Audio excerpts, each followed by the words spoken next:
प्रतिभानिकेतन high school, Kailasnagar, Nanded येथील शिक्षक माननीय विजय गंगाराम खुनेवाड यांचा सेवापूर्तीचा कार्यक्रम मोठ्या उत्साहात साजरा करण्यात आला।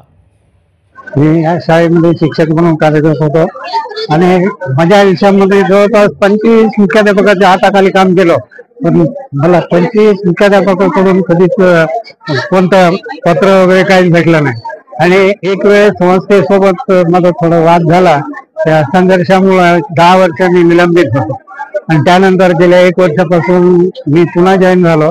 या विश्वासाने मला जॉईन करून घेतलं आणि आज मी सेवा पूर्ण 35 वर्षाची सेवा पूर्ण करून आज मी निवृत्त होतो। काही आनंद वाटत होता आणि माझी 35 वर्ष सेवा ही केव्हा संपली हे मलाच कळालं नाही, कारण विद्यार्थ्यांसोबत मी नेहमी मिळून खात असल्यामुळे मला शरीराचा आनंद घेता आला। मला आता सध्याच्या घडीला कसं आहे, मुलांना थोडं शिस्त कमी झालेली आहे आणि ते शिस्तीच्या बाबतीमध्ये शिक्षकांना जास्त लक्ष द्यायला पाहिजे।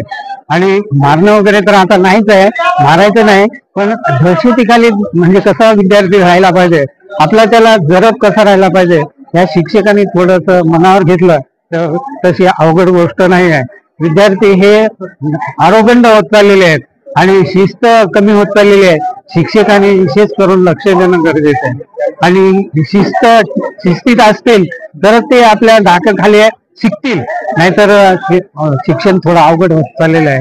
म्हणून काही वडिलांनी थोडं लक्ष द्यायला पाहिजे आणि शिक्षकही लक्ष द्यायला पाहिजे। मारता तर येतच नाही, त्याच्यामुळे मारू नये कोणाला।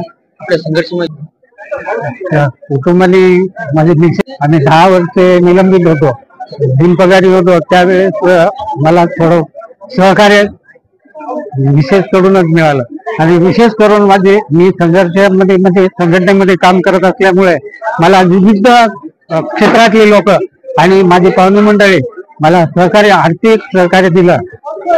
त्यामध्ये माझा एक संकल्प आहे की एक छोटासा वृद्धाश्रम काढायचंय आणि ते वृद्धांची कशी सेवा करता येईल हे मी विशेष करून